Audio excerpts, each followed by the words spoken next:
everyone. Welcome back to Native Speakers Channel. I'm Sarah, and I'm so glad you're joining us today. We've got an enjoyable and practical conversation lined up for you, so get comfortable and let's practice some everyday English together. Thanks, Sarah. Hey everyone, I'm Johnny. Today we're doing something special. We're going to have a natural, easy conversation in English about daily life. You know, the kind of things we talk about every single day with friends, family, and coworkers. This is perfect for anyone who wants to improve their conversational English and sound more natural when speaking. So, Sarah, are you ready to dive in? Absolutely. Let's get started. So, Sarah, how's your day been so far? Did you have a good morning? It was pretty typical. I woke up a bit later than I wanted to, which seems to happen more often than I'd like to admit. I hit the snooze button twice before I actually got out of bed. How about you? Are you a morning person? Not really, to be honest. I'm definitely more of a night owl. I find it so hard to wake up early, especially when it's still dark outside. But I've been trying to improve my morning routine lately. I've started setting my alarm across the room, so I actually have to get up to turn it off. Oh, that's a smart trick. Does it work for you? Most of the time, yeah.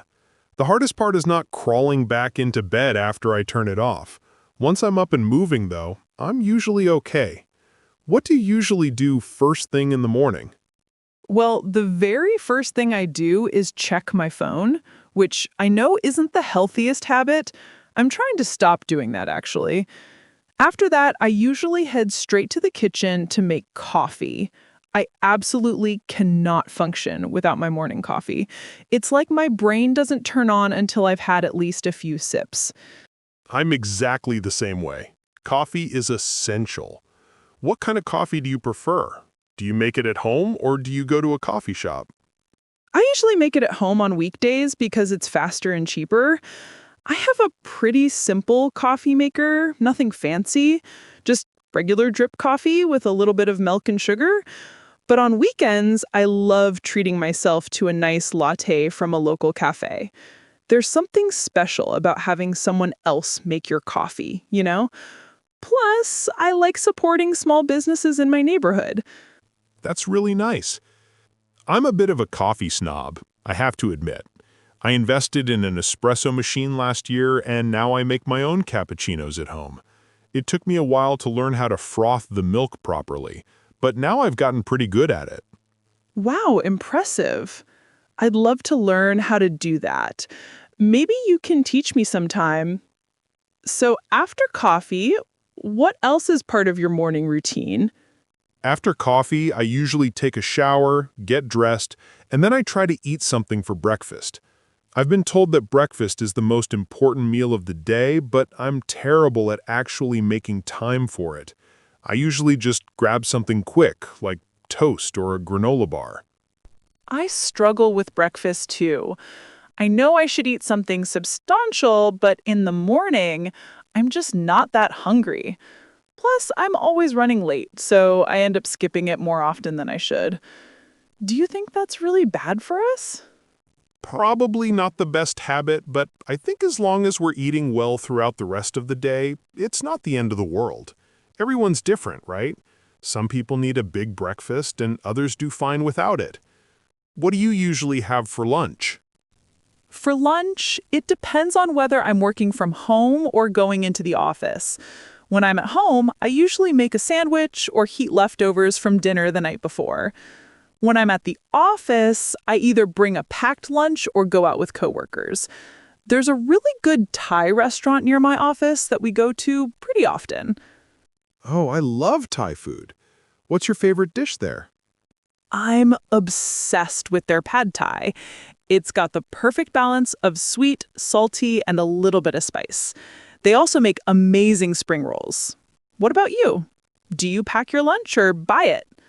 I usually try to pack my lunch most days because eating out every day gets expensive really quickly. I usually do some meal prep on Sundays. I'll cook a big batch of something like chicken and rice or pasta, and then portion it out for the week. It's not the most exciting food, but it's practical and saves me money. That's really smart. I keep meaning to get into meal prepping, but I never seem to actually do it. Sundays are my lazy days, and the last thing I want to do is spend hours in the kitchen. Do you enjoy cooking? I do, actually. I find it pretty relaxing. It's like a creative outlet for me. I like trying new recipes and experimenting with different flavors. Plus, there's something satisfying about making a good meal from scratch. Do you cook much? I cook, but I wouldn't say I'm passionate about it. It's more of a necessity for me. I have a rotation of about 5 or 6 meals that I make regularly because they're easy and I know I like them. Things like spaghetti, tacos, stir fry, that kind of stuff. I'm not very adventurous in the kitchen. Nothing wrong with that. If it works for you, that's what matters. Do you have a favorite meal to make? Probably tacos. They're super easy and you can customize them however you want.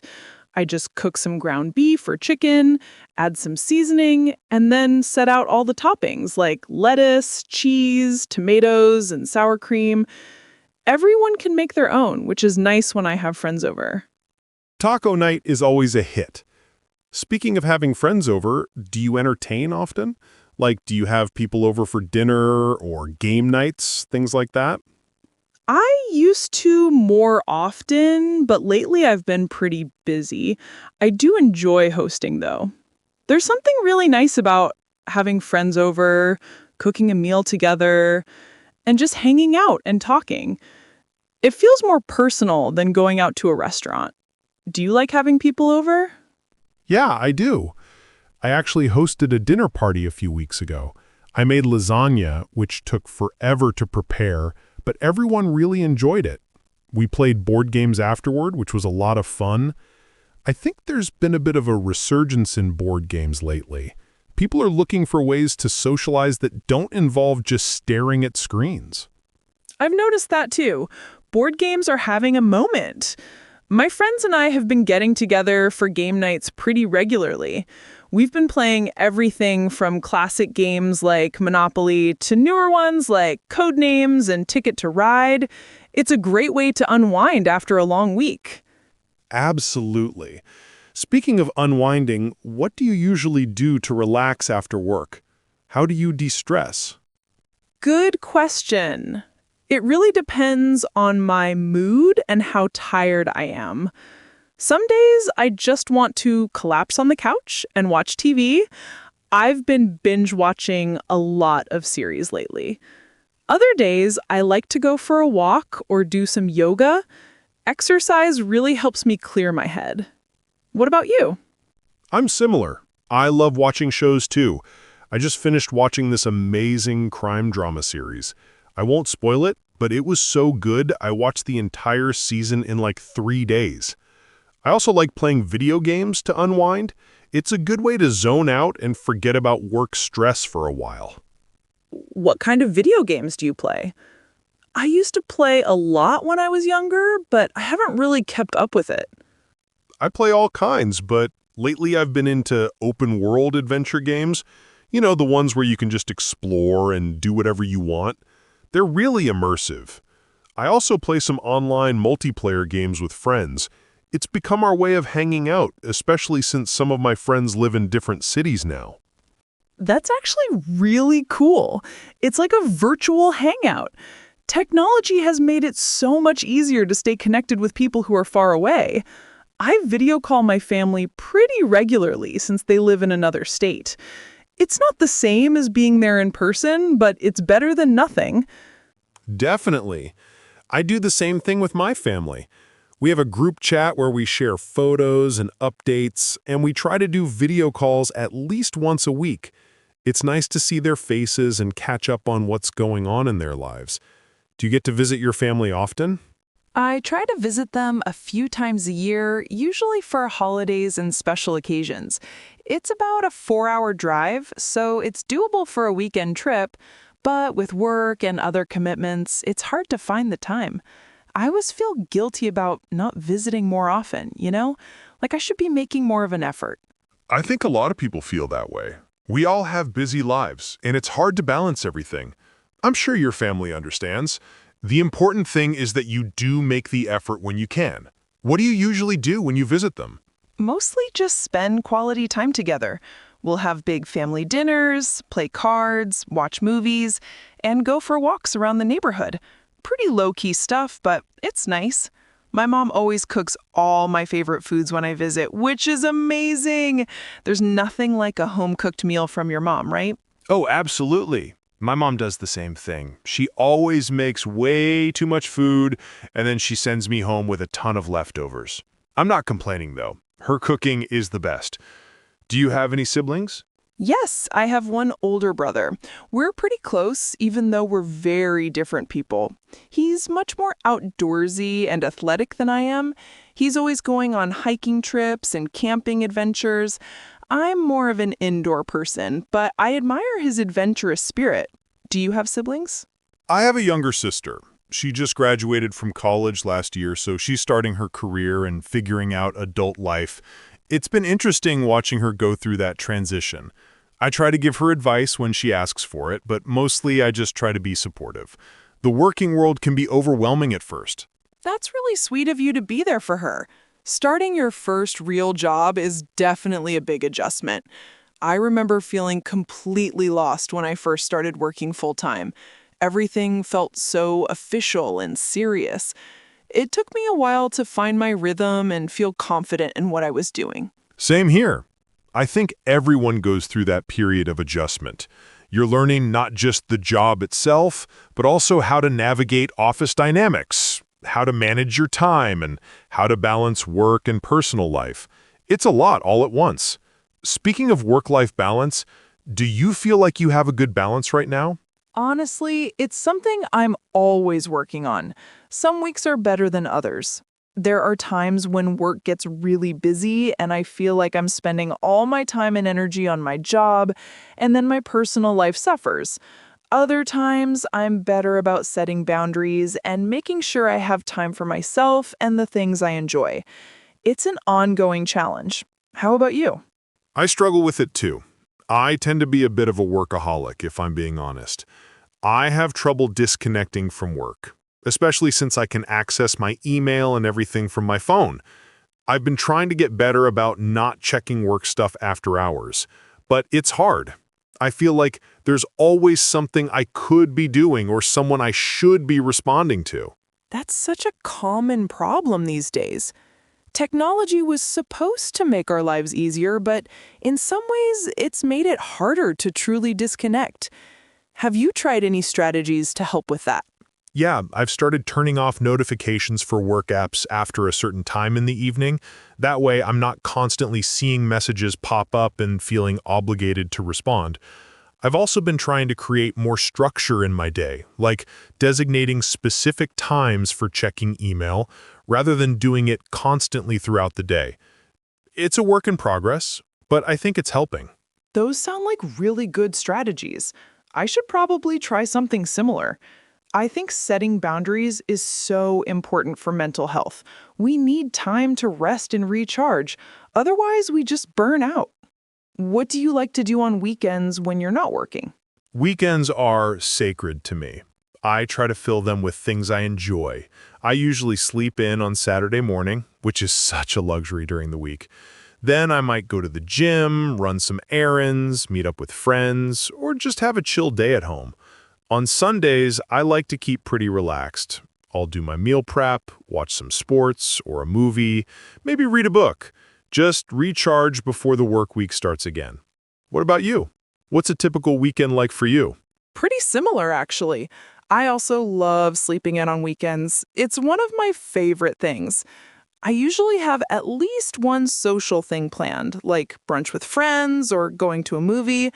I also try to get outside for a bit, even if it's just a walk around my neighborhood. Fresh air and sunshine do wonders for my mood. And I always make sure to have some alone time to just do nothing. Sometimes the best weekend activity is no activity at all, you know? Totally. I think there's something to be said for just having downtime with no plans and no obligations.